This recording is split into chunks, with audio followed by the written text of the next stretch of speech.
Hi everyone, welcome back. I'm feeling good today. I'm wearing a gown and I got my hair up and I'm wearing dangling earrings, and this is all for you guys. I'm not going anywhere.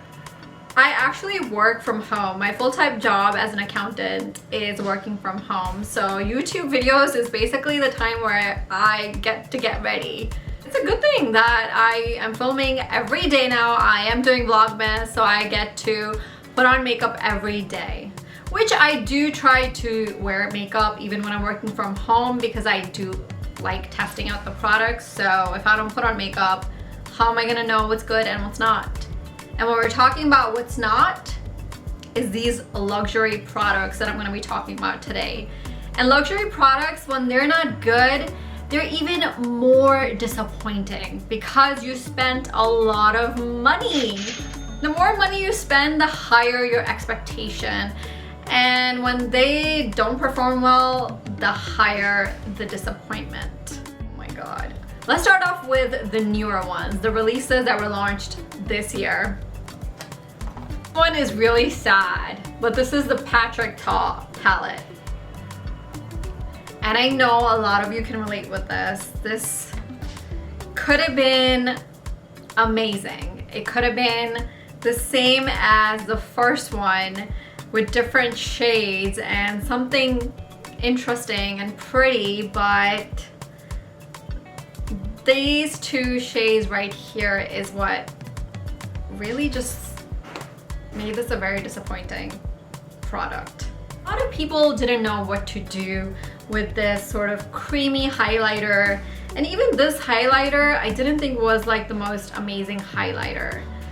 Compared to his other formulas, which are so good, this powder highlighter was even disappointing.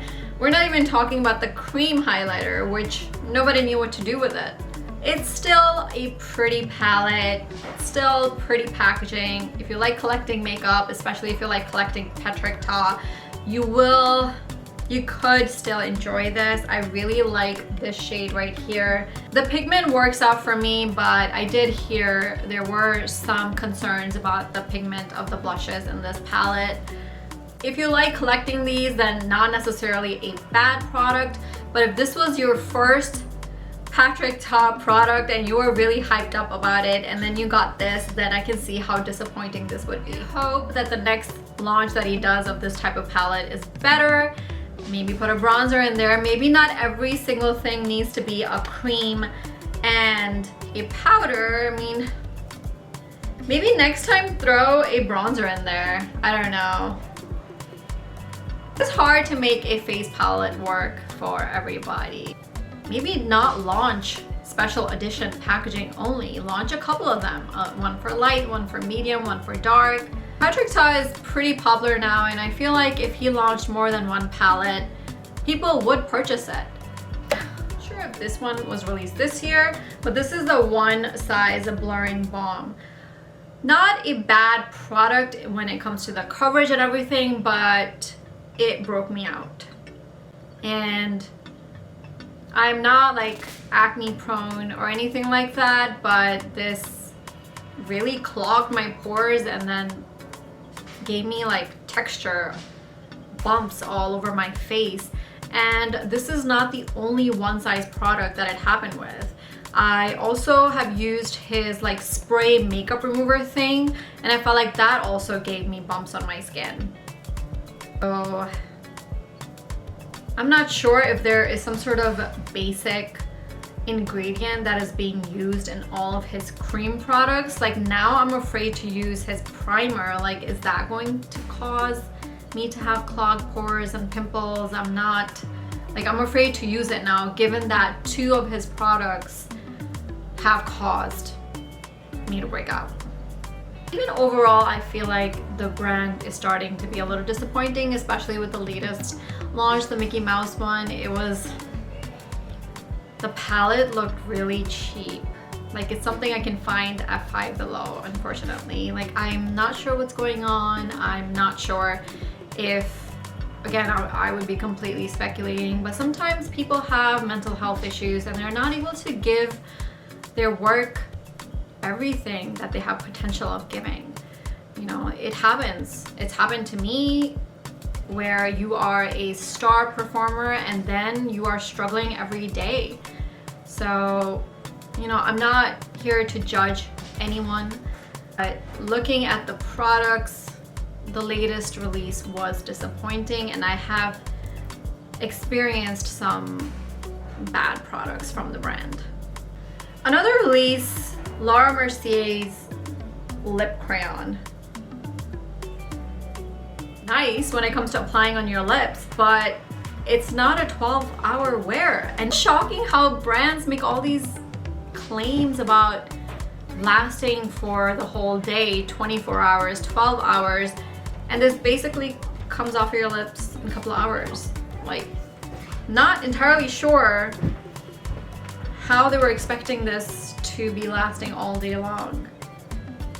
But it is a nice lip pencil to wear if you're going out running for errands or going out for a quick bite to eat. It looks really pretty and soft on the lips. I like it as a product, but the claims were a little too much. The lippy that came out was this Dior Addict. This also claimed to be very long lasting, and it was horrible. When you initially apply this product, it looks so beautiful. It looks sheen on the lips, but over time, it just gets dry and wears off really ugly. There are some liquid lipsticks that are long wearing that wear off nicely on your lips, but this one wore off really ugly. Laura Mercier setting spray, which I think I got rid of it. I don't have it anymore, but this spray basically peeled off the makeup. Like, things were falling off, like it was feathering off of my face. Luckily, I got the mini. I'm not sure if I was able to return it to Sephora or not. I don't have it anymore, but what happened? Like, it makes you wonder, like, what is going on? Do companies test their products before launching them? Like, how does this even happen? And then I purchased this Huda Beauty Resting Boss Face Waterproof Setting Spray recently from the Huda Beauty sale, and like, it's a good spray when it comes to holding your makeup in place, but whew, the smell, it's like spraying perfume on your face, and it lingers on for some time. Like, it is a very strong fragrance for something that you're applying on your skin. Like, I do think some of the products from Huda Beauty needs a little bit of update based on what customers like these days. Customers are way more educated. We don't want fragrance in our skincare because we know it is bad for your skin. We certainly wouldn't want it in basically anything that you put on your skin. This Hermes lip gloss. The packaging is superb. I love this packaging. This feels like a collectible. The scent is a little too fruity for me. It makes me feel like I'm a little girl. But the packaging makes me feel like a sophisticated woman who's opening up her Hermes lip oil or lip gloss, whatever this is. But then as soon as I start to put it on, then I get hit with this fruity smell. The formula is decent, it's comfortable. This thing was $55, so I have put it on my desk because I just want to finish it because that will make me feel better. I'll finish it for you. It's expensive. I'm going to finish it. Why do you need to finish it? Because I paid for it. $55. I will wear fruity smells every single day. Yeah, no. And I'm not losing this packaging. I'm keeping this forever. No, mommy. I only put lip gloss before I leave for school. I'm not gonna keep it with me. Oh, okay. Yeah, then I can put it where the perfumes are. So you put on your perfume, put on your lip gloss, and go to school all fancy. The last product really shocked me. This is a Pat McGrath lipstick. I don't know what happened. What happened? The formula's fine. Nothing wrong with the formula, but the packaging. You can hear the cheapness of the plastic. If I didn't know that this was Pat McGrath, and if I found this at Five Below, I would have thought this was like Wet n Wild or something. I don't know what happened. Did she use a different manufacturer and did not specify the quality of the plastic? But very disappointed with the packaging. That's it for my disappointing luxury makeup. Some of it was just the packaging, but some of it, the formula was really bad. I have high expectation from luxury and high-end brands. They charge us a lot of money, so I think it is important to have high expectations from that because you're using your very hard worked money to purchase it. That's not cool. I hope this was helpful. Maybe you were considering purchasing any of these luxury products and I saved you from making a big mistake. Or maybe you are okay with making it work.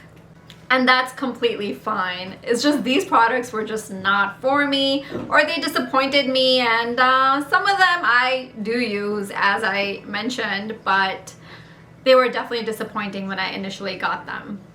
Hope you liked the video. If you did, make sure to hit that like button, and if you haven't already, make sure to subscribe. Thank you. Bye.